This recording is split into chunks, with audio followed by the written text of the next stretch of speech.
Comenzamos con la entrevista con el señor ministro Rafael Poveda Bonilla, ministro de Sectores Estratégicos. Señor ministro, muy buenos días.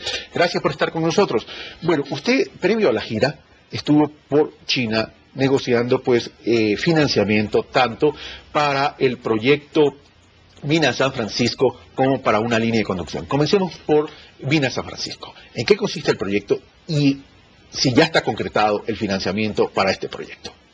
Muy buenos días, Carlos. Muy buenos días a todos los televidentes. Muchas gracias por la invitación. El proyecto Mina San Francisco es uno de los 8 proyectos hidroeléctricos que estamos actualmente construyendo, que ya está en ejecución. El proyecto Mina San Francisco empezó la construcción hace aproximadamente un año. Tiene actualmente ya 1000 trabajadores en los diferentes frentes de trabajo. Es un proyecto con una inversión total de $477 millones, que tiene una capacidad de generación, va a tener una capacidad instalada de 270 megavatios cuando esté terminado en diciembre del 2015. Y el crédito que se suscribió en China fue por $312 millones, que es el financiamiento proveniente de China para este proyecto y que nos permite complementar y avanzar en esta relación estratégica que tenemos con China. Ahora, significa que el crédito ya está aprobado y que el tema va a caminar para que este proyecto hidroeléctrico esté terminado en diciembre del 2015. Esto forma parte de todos los proyectos hidroeléctricos que a partir del 2016 el Ecuador tendría ya en funcionamiento. Por supuesto, el proyecto, como le había dicho, está ya en construcción, va a estar terminado en diciembre del 2015 y el crédito ya fue firmado, ya fue suscrito.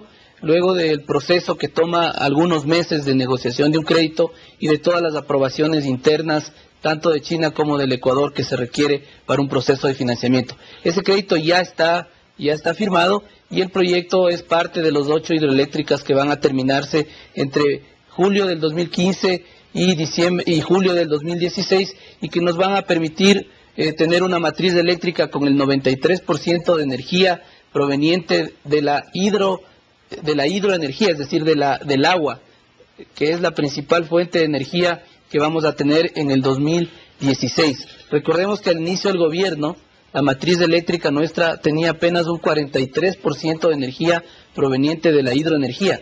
Y al 2012, aproximadamente el 60% de la electricidad proviene de la hidroenergía, a diciembre del 2012. Y en el 2015 y 2016 va a ser el 93%, siendo una de las matrices eléctricas más limpias y menos contaminantes del mundo en esa fecha. Ahora, en este sentido, si el 2016 vamos a tener el 93% de hidroeléctricas, se supone que vamos a tener que seguir construyendo hidroeléctricas en función del crecimiento demográfico del país, porque el crecimiento de la población hace también que sigamos creciendo en el consumo de electricidad. Por tanto, deberíamos también seguir manteniendo por lo menos esta matriz energética en cuanto a hidroeléctricas o sistemas alternativos de generación eléctrica que no sean termoeléctricas. En esa proyección, ¿cuántas más hidroeléctricas a partir del 2016 seguiremos construyendo en el país?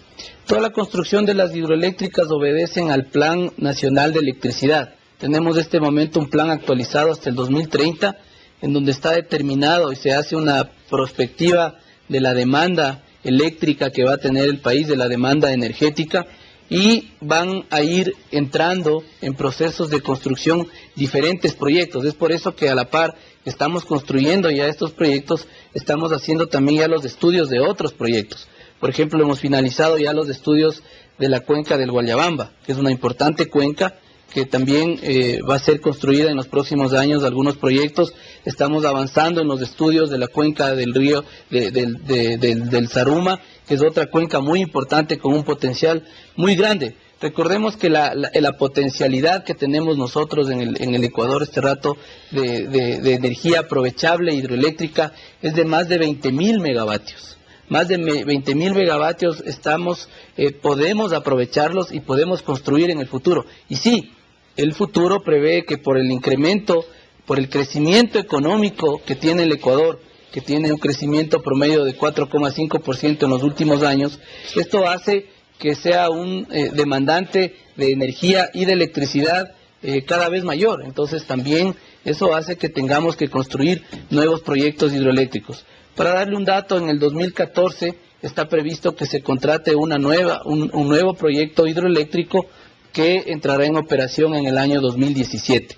Y así existe una planificación muy clara de toda la capacidad eléctrica que necesitamos instalar en el futuro. Y le estamos apuntando muy fuerte a la energía hidroeléctrica.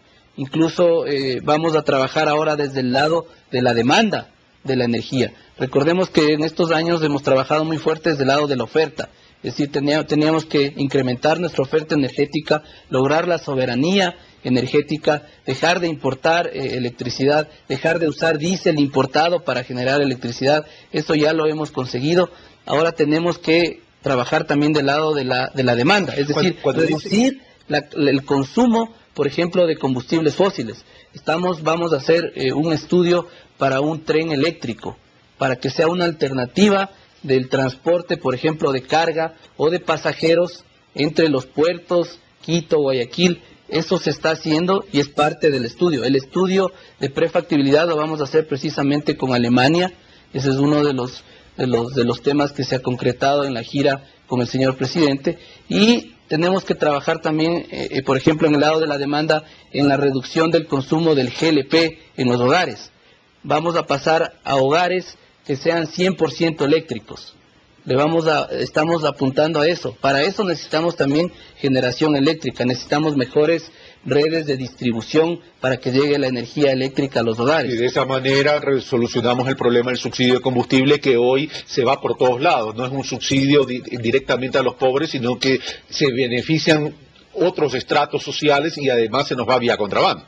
De esa forma solucionamos el consumo de GLP en los hogares y usamos electricidad, que tenemos mucho potencial de tener hidroelectricidad, que es una energía no contaminante y barata para los ecuatorianos. Ahora, toda esta generación de energía eléctrica a través de hidroeléctricas, que el 93% será la fuente, la hidroenergía, está bien, pero para que tengamos esta energía hay que introducirla en el sistema interconectado. En ese sentido, las líneas de conducción de la energía que sale de las hidroeléctricas para introducirlas en el sistema interconectado, ¿tenemos ya la infraestructura para eso? Es decir, ¿estamos trabajando en paralelo para aquello? Todos los proyectos hidroeléctricos que estamos construyendo se van a conectar al Sistema Nacional Interconectado, que es esta especie de redes de carreteras en donde se transporta la energía desde donde se genera. El proyecto Coca-Codo Sinclair es un proyecto que va a generar 1.500 megavatios, ¿no es cierto? Es una cantidad grande de energía para el Ecuador, y eso hace que tengamos que construir una línea de transmisión de 500 kilovoltios, que es la tensión en la que se construye, y que es esta carretera que va a servir, esta autopista, para sacar la electricidad desde Coca-Codo Sinclair, desde el Chaco, desde donde está el proyecto, e integrarla al sistema nacional y distribuirla a todos los centros de consumo. Para eso también hemos conseguido ya una línea de financiamiento con China por $500 millones aproximadamente, que es el monto estimado del proyecto, y en estos próximos días vamos a lanzar un concurso para contratar esta línea de transmisión, que deberá estar en su primera fase operando en julio del 2015 y en su segunda fase en abril del 2016. Son aproximadamente, entre todas las redes de este proyecto, casi 1.000 kilómetros de redes que sirven para transportar la energía desde Coca-Codo Sinclair hasta el sistema interconectado. Hasta el sistema interconectado. En las diferentes regiones del país, ¿están listas también las redes de distribución para que llegue a los hogares, o las empresas que están ubicadas en cada localidad todavía no han comenzado a ejecutar esos trabajos? Porque la idea es que todo esto empate en el 2016. Por supuesto, todo está planificado. Los proyectos que más tiempo toman en esta integralidad energética son los de generación. Estos ya están en construcción, están avanzando. La línea de transmisión va a estar en construcción en este año. Las otras líneas de transmisión también son parte ya de los proyectos, porque son líneas más pequeñas, líneas de menos capacidad, y el sistema de distribución también se está fortaleciendo. Hacemos una inversión muy fuerte en distribución cada año para mejorar la calidad al usuario, que es finalmente lo que el ciudadano siente. Es decir, al usuario lo que necesita es tener energía eléctrica de calidad, a tiempo, en un buen costo. Eso estamos haciendo inversiones permanentes para fortalecer las redes. Venimos de una historia, lastimosamente, de desmantelamiento de las empresas de distribución. No había inversión en las redes domiciliarias, no había inversión en alumbrado público, no había inversión en sistemas de información que nos permitan tener todo monitoreado en línea. Todo eso, desde el año 2007, se ha seguido cada vez incrementando más la inversión y es parte del Plan Estratégico Nacional de Electricidad. Ahora, pero esa inversión que tienen que hacer las empresas eléctricas requieren recursos. ¿También van a acudir a financiamiento de China o a algún otro tipo de financiamiento, o las empresas tienen ya apalancamiento propio en términos de sus inversiones, de su patrimonio y de su flujo? Las empresas de distribución, que son las que facturan la electricidad hacia los usuarios, hacia las industrias, comercios, ciudadanos, ya tienen recursos propios para ser sostenible su inversión en las redes de distribución. Cada vez las pérdidas han ido disminuyendo. Empezamos en el 2007 con un 23% de pérdidas, estamos ya en el 13% de pérdidas, uno de los mejores indicadores a nivel latinoamericano. Hay empresas que tienen indicadores ya muy bajos de 4 o 5% y otras un poco más altos que todavía hay que trabajar más, pero en promedio estamos en el 13%. Todo eso hace que se alivien y se generen recursos para las empresas, recursos que antes se perdían, que no existían. Los niveles de facturación versus recaudación, por ejemplo. Antes se facturaba el 90% de la energía que se vendía y se recaudaba de ese 90% el 80%. Ahora se factura ya el 100%, el 99% y se recauda el 99% de lo que se factura. No, y eso tiene impacto positivo en el flujo de caja, tiene un impacto positivo y eso sirve para tener recursos para estas inversiones, ¿no? Y todavía debe haber pérdidas negras, me imagino, que en las zonas de invasión, etcétera, etcétera.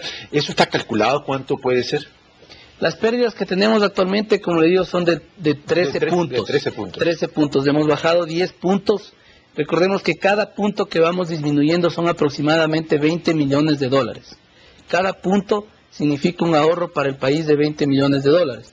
Hemos reducido ya más de 10 puntos a nivel nacional y eso nos ha permitido tener un ahorro acumulado de 200 millones de dólares en este momento, solamente con este indicador de reducción de pérdidas, que es un tema que lo seguimos atacando permanentemente. Ok, ahora, la ciudadanía espera que una vez que entre en funcionamiento esta nueva matriz energética, cuya fuente de energía va a ser la hidroenergía, la hidroelectricidad a través de las hidroeléctricas, esto tenga un impacto también de disminución en la estructura de costos de la tarifa eléctrica, tanto para las residencias, es decir, para las personas naturales, para las familias, tanto para el sector productivo nacional.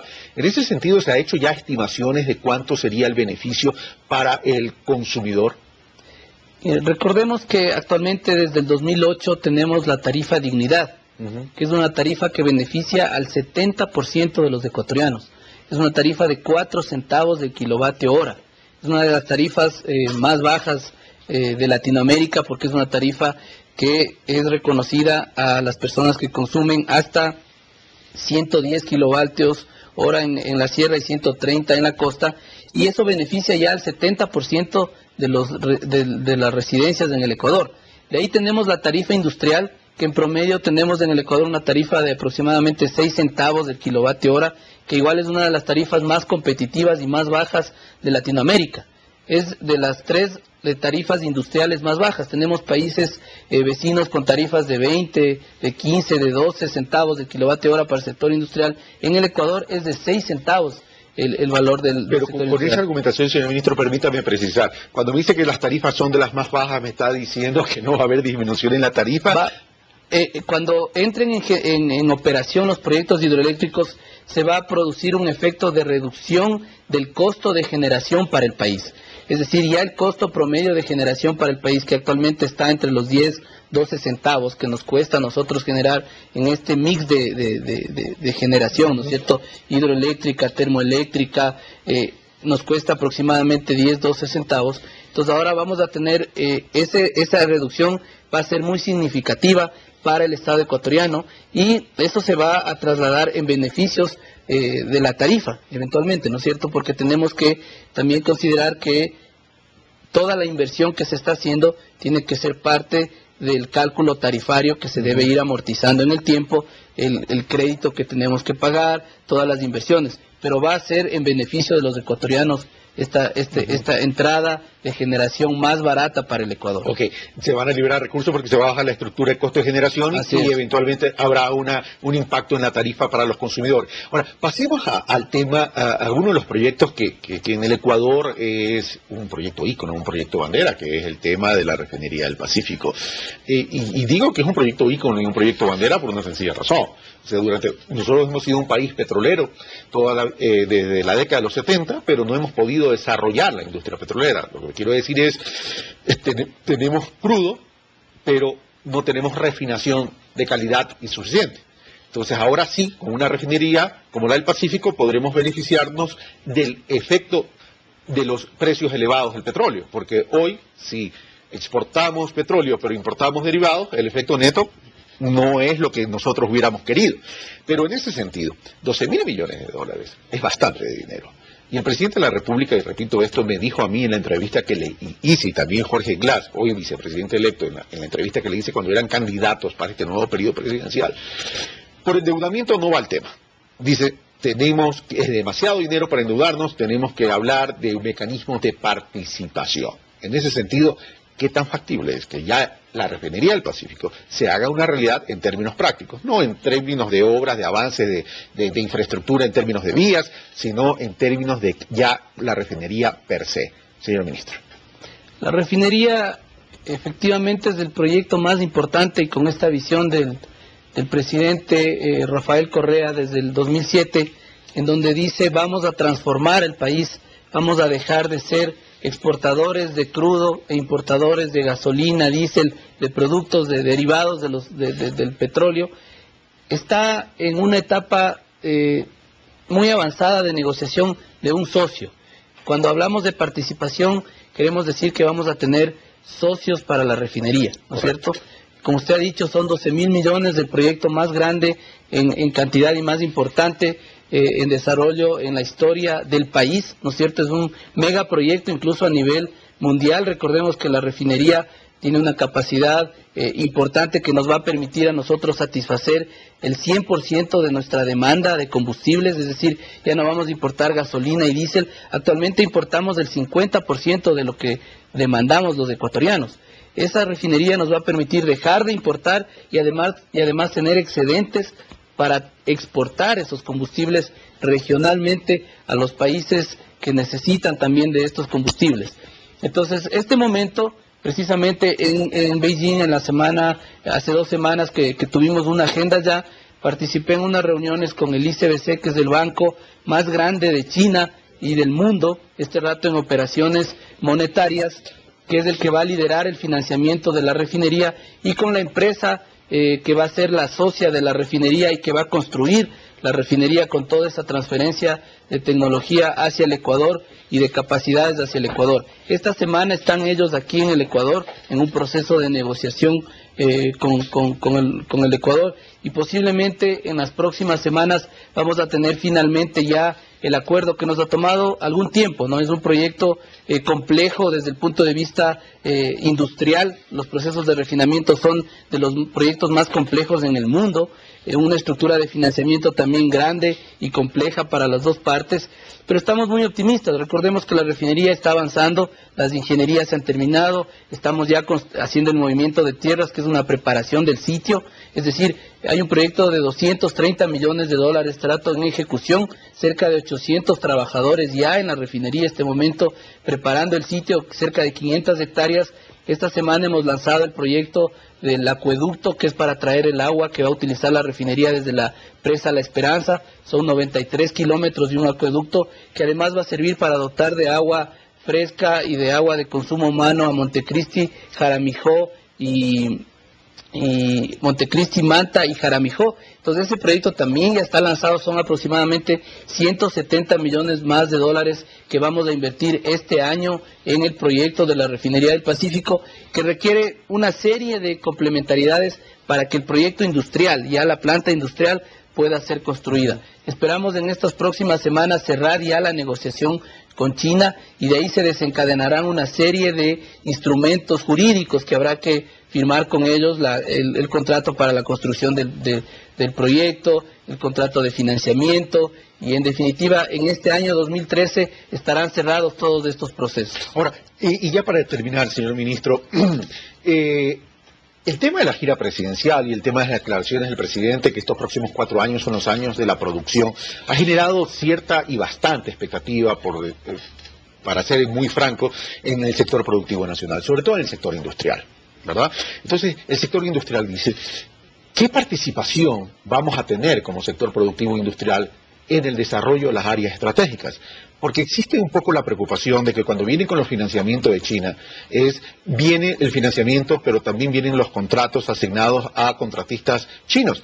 Y el sector ecuatoriano, el industrial ecuatoriano, no tiene la posibilidad de participar en estos proyectos, como por ejemplo Refinería del Pacífico, como por ejemplo el tema de las hidroeléctricas, como por ejemplo el tema de la construcción de las líneas de conducción de la energía eléctrica, esta gran autopista de conducción de la energía eléctrica.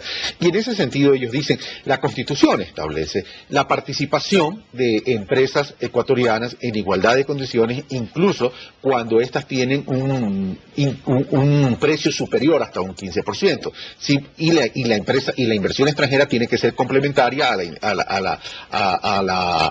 la industria nacional. En ese sentido, ¿qué dice el ministro de Energía, de sectores estratégicos al sector industrial? El sector industrial ha tenido mucha participación en todos los proyectos de sectores estratégicos. Recordemos que las empresas que construyen estos proyectos, empresas de Brasil, empresas chinas, empresas rusas que están también trabajando con nosotros muy de cerca, y en el futuro también empresas de Alemania, luego de esta importante y positiva gira, son empresas que requieren del soporte local, es decir, son empresas que por economías, son empresas que por eficiencia y que en la realidad y que también por exigencias de nuestra legislación, y así son nuestros contratos también que firmamos, requieren que la mano de obra y la participación también de la industria nacional esté presente. Ahora, todo esto tiene que ir de la mano con las capacidades también de la industria nuestra, ¿no? Claro. Entonces nosotros estamos muy preocupados de eso, hemos exigido en la mayoría, en todos los contratos, que la participación de la mano de obra local se respete, que los criterios de participación local es parte incluso de la discusión, de la negociación de la Refinería del Pacífico, la participación de las empresas locales. Y en este caso nuestro socio chino ha manifestado que eso es lo que ellos van a hacer, eso es lo que normalmente hacen en los diferentes proyectos, con un componente también tecnológico de allá, ¿no es cierto?, de los grandes procesos industriales, pero en lo demás, toda la participación y el apoyo para el sector industrial, que va a ser muy positivo. Esa es precisamente la meta que tenemos que plantearnos, es decir, si es que ahora tenemos exportaciones de 3.000 millones hacia Europa, la meta debería ser tener 6.000 millones en el futuro, y no solo a Europa, sino diversificar a otros mercados. Igual, si actualmente en el mercado local tenemos una producción de 1.000 millones en un determinado producto, por ejemplo, deberíamos ponernos como meta, como país, que vamos a duplicar esa capacidad de producción. Eso es así es como se está planificando ese trabajo conjunto entre el sector público y privado, para optimizar la gestión industrial del Ecuador, las exportaciones del Ecuador, la producción local ecuatoriana. Señor ministro, muchas gracias por estar con nosotros. En el tiempo nos fuimos más allá del tiempo programado, pero creo que son temas tremendamente trascendentes para el desarrollo del Ecuador. Señor ministro, muchas gracias. Gracias, Carlos. El ministro del Sector Estratégico, Rafael Poveda Bonilla, ha estado con nosotros. Ustedes han escuchado buenas noticias. Si así llueve, que no escampe, y que llueva para que las hidroeléctricas también comiencen a funcionar. Nosotros hacemos una pausa y regresamos con más de Primera Hora.